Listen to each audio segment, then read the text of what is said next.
શું થયું હતું? બસ સ્ટેન્ડ ઉપર સાહેબ ઝઘડો થયેલો મારા મિત્ર. બસ સ્ટેન્ડ ઉપર ચાની કેટલી ઉપર મારા મિત્રને મેં મને પાલટીને ઝઘડો થયેલો. મને છોડાવવા જતા મને મારે તો મારા મિત્રને પણ માર્યો હતો. મારા કપડાં ફાડી નાખ્યા, મને મારઝૂડ કરી.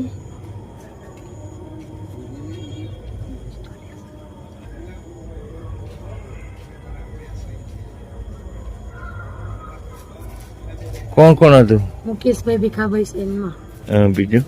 કનુભાઈ ભીખાભાઈ સેનમાં, દર્શનભાઈ ખોડાભાઈ સેનમાં, ભીખાભાઈ રણછોડભાઈ સેનમાં. એ ત્રણેય જણે મને બાલ પકડીને મારી. ચારે જણો હોય ગળદા પાટુનો માર માર્યો. તે પછી તમે શું કર્યું? ફરિયાદ દાખલ કરી મને પોલીસ સ્ટેશન. ઓકે.